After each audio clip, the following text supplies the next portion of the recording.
Hello, good afternoon, everyone. So my name is Faisalina, and I'm actually a scientist from National Institute of Pharmaceutical and Nutraceutical and the National Institute of Biotechnology Malaysia. So today I would like to share with you, my talk title is From Bench to Bedside, and navigating careers in healthcare biotechnology. So I would like to share, if you are interested to be a researcher or somebody in healthcare area, so what you can do, what you must prepare yourself before you go into that area for your career. Okay, what is biotechnology? Actually, in a simple term, biotechnology uses living organisms to create products that improve our health. And you can think it as harnessing all the power of the nature like plants, animals, or diseases, probes to fix what's broken in our body, cure diseases, or make medicine more effective. It's about actually solutions that were once unimaginable. So if you think daily, every day, the example is, for example, insulin. You know, insulin is treatment for diabetic patient. So it's actually before the source of the insulin is from animals. But nowadays, the insulin is actually bio-manufactured in labs, making it safer and more accessible to the patient. So that's why the diabetic treatment is not as high the cost as before. And also, you can think like vaccine. So I think everybody will know about vaccine because since the pandemic, I think everybody have been exposed to what vaccine is, whether it's a pro or con. So actually vaccine is one of the area in R&D in biotech, not only in medical.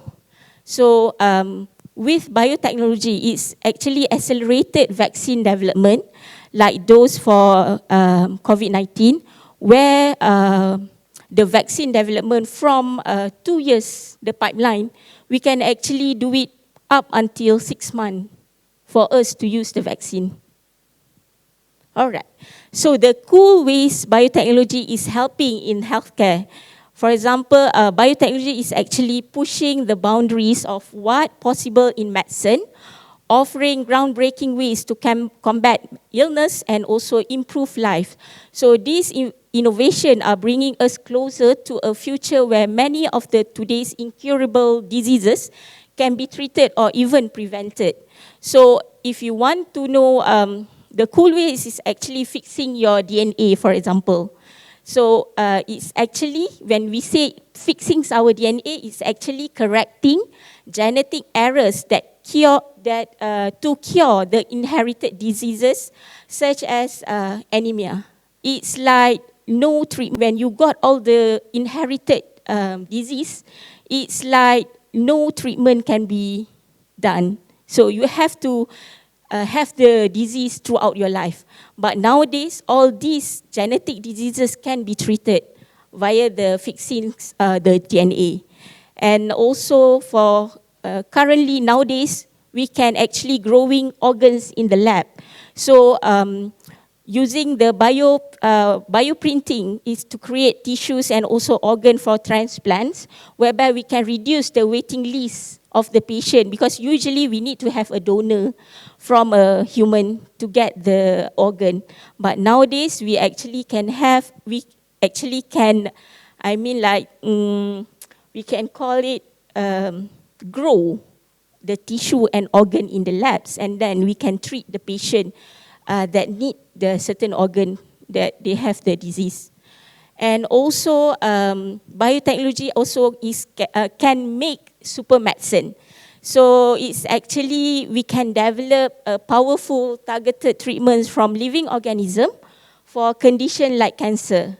Your biotechnology tools for you, if you are interested to go to know more or to have to design what you need in your life, what you want to do when you go into your working life. So nowadays, because I know nowadays a lot of students like to think that they want to be entrepreneur or product founder, because that is the easiest way to be rich, and also things that you can get on the spot. But actually, via science, you can get all that also. For example, if you want to be an entrepreneur or product founder, it is way better and smarter if you have the basic science in yourself, so that you can be a better businessman, businesswoman in the future. Okay, and there are fun careers actually in healthcare biotechnology. So for example, you can be a scientist. Scientist is not only the investigator of scientists who's being the entrepreneur treatment in the lab, but nowadays there are a lot of scientists who's being the entrepreneur or the product founder. And also you can be the healthcare innovator, whereby doctors and researchers who invent actually new treatment using technology and science. And you can also be an engineer, whereby you can be the builders who design machine for manufacturing medicine or growing organs.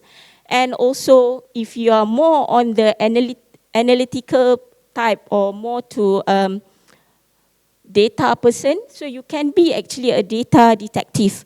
It is actually a bioinformatician who analyze vast amounts of data to find disease patterns. Okay, so skills that you need to work in biotechnology, actually to be in a biotechnology area, you need to have a blend of scientific understanding, critical thinking, and also collaborative spirit is essential. Actually, you have to have all that core skills in yourself. So this skill will actually empower you to tackle complete challenges and contribute to the life-changing discovery. So you have to have a curiosity, and also you got to have a math and science skills, of course.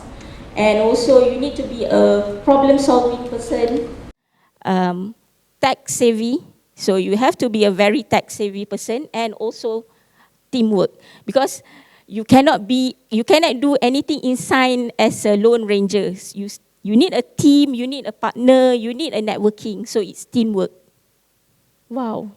Okay, so I think something wrong with the title, but this is actually what the future needs in biotechnology if you want to go further with the career in biotech. So there are AI and robots. There are gene editing, CRISPR, we call it. It's actually a cut and paste tool for DNA that enabling all the correction of genetic errors that cause the diseases. And also personalized medicine, whereby treatment tailored to your unique DNA, leading to a better outcomes and fewer side effects. So these three are the major things that biotech area is now exploring on.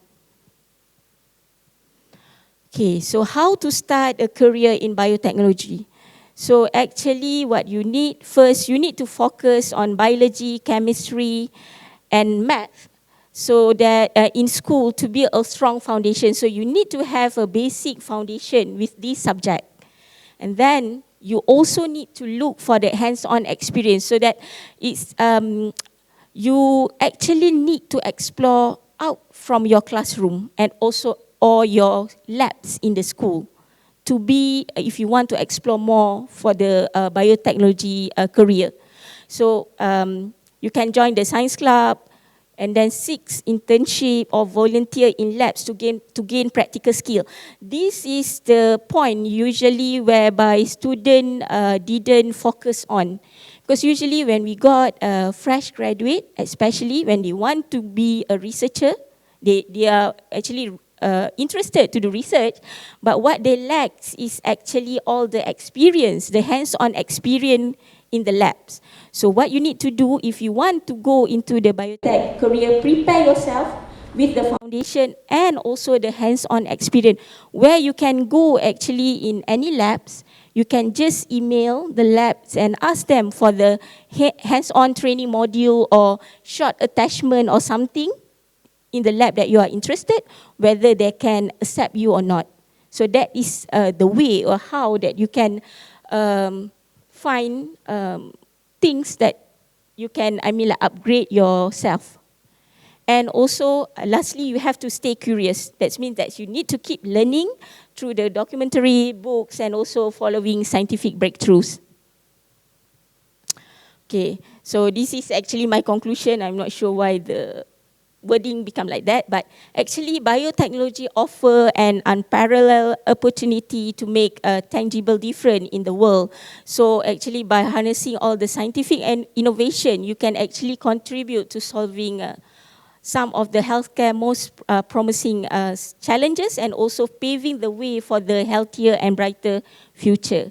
And it's actually whether your dream of discovering new cures or inventing medical technology, biotechnology actually welcome the curious mind like yours. So it's actually at this, my right hand side, is actually the career path if you want to be a researcher or a scientist. So you need to start from the junior scientist, which nowadays you need to have at least master in your academic qualification. So if you are only in the degree level, the first degree, it's actually very difficult if you want to jump in the research world. Because nowadays the most basic education level that needed for students or for a person to be in a research area is a master level. So you have to think carefully before you decide whether you are really want to go to the research area. All right. So that's all from me. Thank you. So